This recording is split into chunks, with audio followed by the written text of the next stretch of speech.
Hello everyone and welcome back to Movies with Michael. This is part 2 of my series of videos where I am reviewing every single film in the Middle-earth saga. Now in my last video I reviewed the first film in this saga, The Fellowship of the Ring, so if you haven't seen that you can go and check that out right now. But without further delay, let's get to talking about the second film in the Lord of the Rings trilogy, The Two Towers. The movie opens with a revisit to and continuation of the fight between Gandalf and Dourif, and it's quite cool seeing the two supernatural beings fall and fight each other at the same time.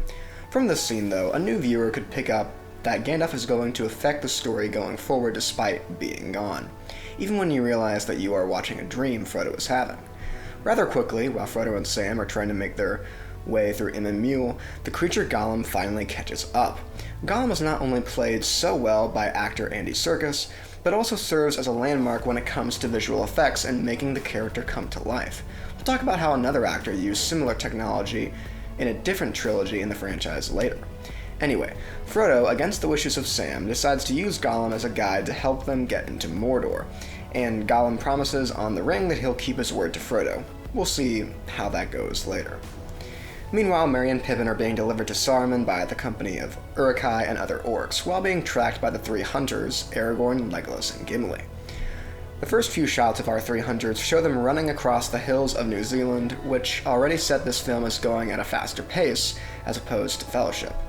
It's also here that we enter the country of Rohan, home of the Horse Lords. Then we get our scene that gives this film its title, Saruman talking to Sauron through his Palantir. The treacherous wizard has been blinded by power, by fear, by madness, maybe all of these things. While the book has Saruman seeking to replace Sauron as the Dark Lord, as the Lord of the Rings, the movie goes for Saruman and his tower in union with the Dark Tower and its lord. Saruman has all but forgotten his purpose in the world, forgotten what is good, and becomes a symbol for the bad side of industrialism. A man only of cold steel, raging furnaces, and turning wheels of war. He's building an army of monsters to march across the world to bring it all under his white hand. But he has yet to unleash it. He will start by raiding villages in the land of Rohan. The Kingdom of Rohan is our introduction to the world of men in Middle-earth. The people of Rohan are under attack from Saruman's supporters, and all they can do is try and escape. Rohan has an army, but it can't be everywhere at once, not to mention the fact that its king has fallen under control of Saruman and its servants. This is why Rohan's best warrior, Éomer, played by Karl and his men have just been banished. They refuse to be controlled by the White Wizard.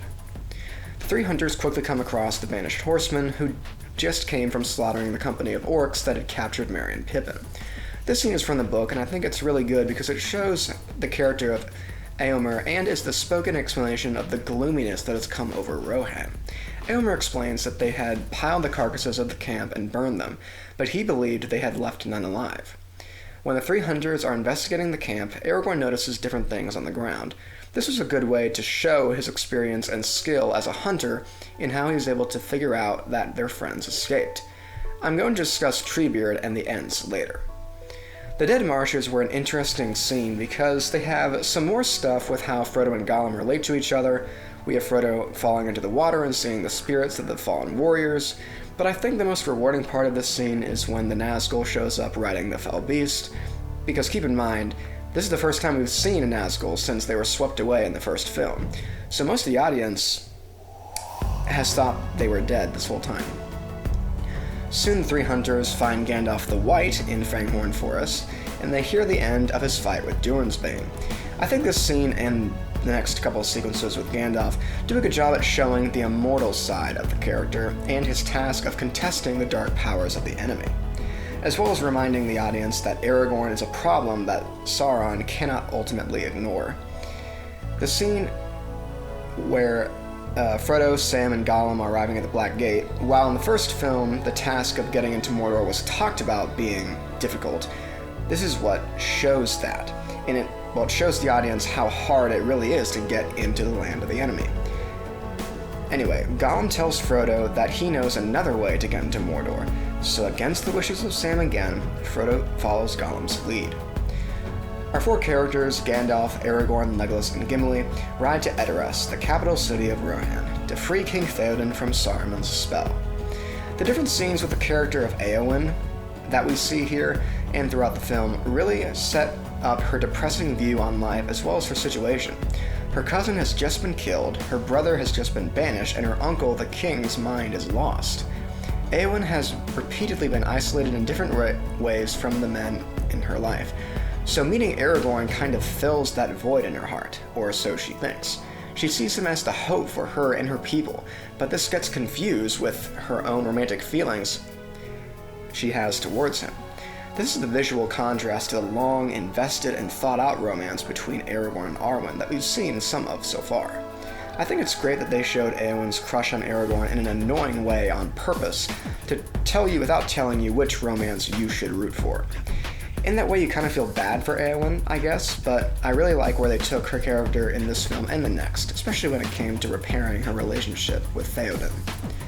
The next several scenes, and really this movie, are where the narrative goes from just being a quest to destroy a magical jewelry piece to being a political and war drama.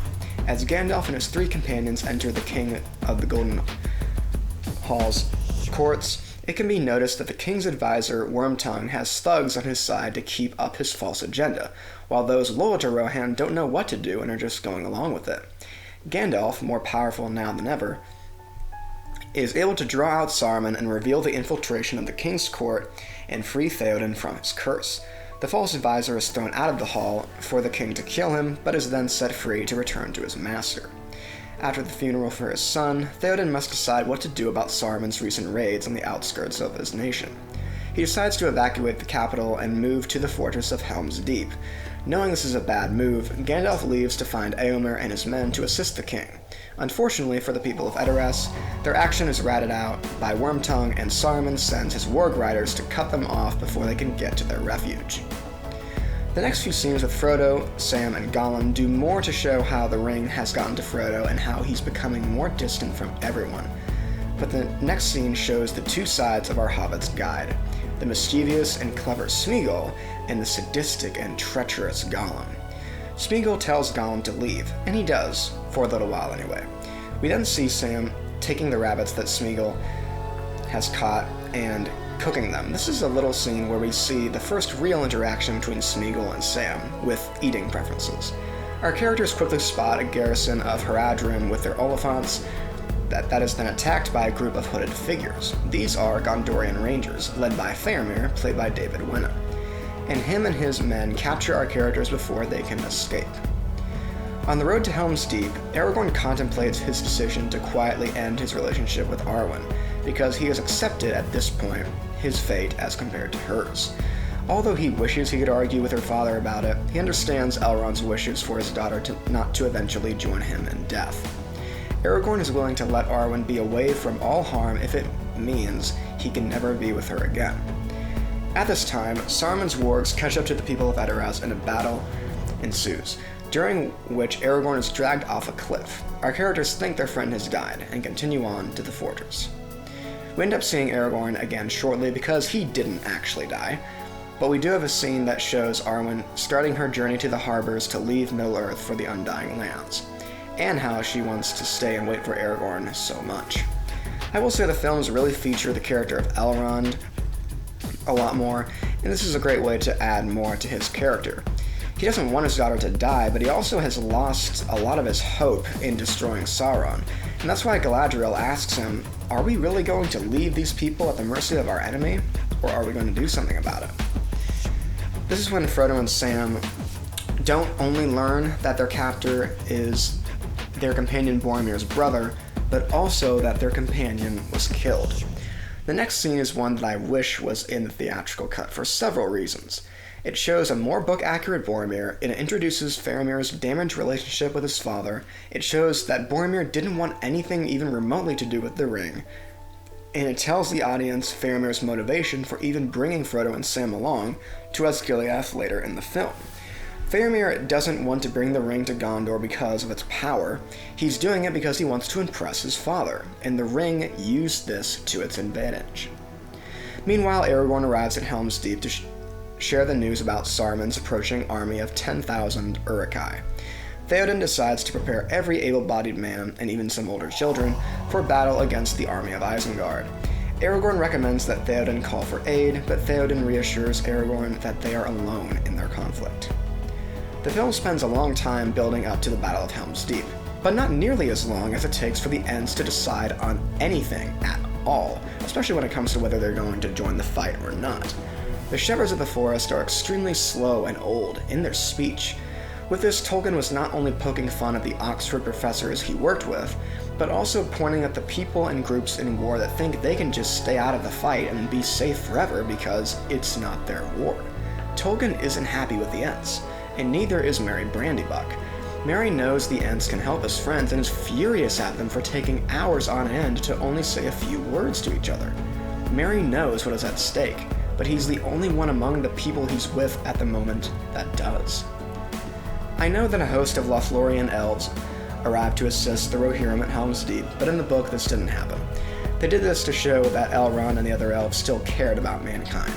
But anyway, I believe Tolkien was echoing the historic stand of 300 Spartans against the much larger Persian army, with his 300 Rohirrim against the 10,000 strong Uruk-hai. The battle is done so well, the Battle of Helm's Deep. It features our main characters having badass action moments, different warriors with different weapons, Legolas and Gimli having a kill competition, and suicide bombers, which means explosions. However, despite the best efforts of our heroes, the elves and the Rohirrim, the Uruk-hai break into the fortress and push towards the keep. What are the Ents doing about this, you ask? Well, nothing at all. The way that the film cuts back and forth between the intense battle and the dragging debate among the Ents is purposeful, and was the best way to show this part of the story. Merry is almost the voice of the audience to the characters on the stage to stop standing around and do something about the bad guys. Even Pippin still doesn't get that even if this isn't the Hobbits' war, that doesn't mean that the White Hand of Saruman won't squash the Shire like an insect on his desk. This movie really shows Merry stepping up and making the old wise men question their decisions of isolation. Treebeard and the Ents still decide that they won't act and that the Hobbits should just return to their homeland and call it good. This is when Treebeard sees what his compliance has brought. The burned fields with stumps of trees, the butchered remains of his friends, the scenery that I'm sure Tolkien saw for himself too many times. Treebeard realizes that this is his war and awakens the forest. While their flocks go to deal with the orcs, the shepherds go to war to hew the stone and break the door. With the fortress overtaken, Theoden and Aragorn decide to give the Uruk-hai one last strike. The 300 Rohirrim don't meet the end that the 300 Spartans did, because Gandalf keeps his promise and returns with Éomer and his horsemen. Confused and terrified by their supernatural foe, the forces of Saruman are forced to retreat. Saruman himself is being ruined by what he thought he was greater than, the woods and the waters. The film's three plotlines come together in Sam's speech at Osgiliath. All three stories told should not have happened. The people weren't supposed to be where they were. It all seemed hopeless. Each character had chances to turn back, but they didn't, because they kept fighting for the good in the world, what they kept holding on to. Frodo thinks his quest is hopeless, but his best friend reminds him of why they started it in the first place. It's here that Faramir also decides to put his father's opinions of him aside and do what he knows is right. Faramir then releases Frodo and Sam and Gollum to continue their journey, with Gollum foreshadowing a terror that awaits our hobbits in the next film. Now that the Battle of Helm's Deep and Isengard are over, the War of the Ring has begun, and the battle for Middle-earth is about to begin. The Two Towers is the most flawed of the trilogy. It has so much to tell, more plot lines, more characters, more locations, more changes from book to film having to be made, but I think it's able to pull it off. This builds on the epic scope of the story that will become clear in the next film. The film is all about different people with different backgrounds and motives deciding to take a stand against evil even when the odds are against them. The Two Towers is still an unbelievable film that I will give a 9.8 out of 10.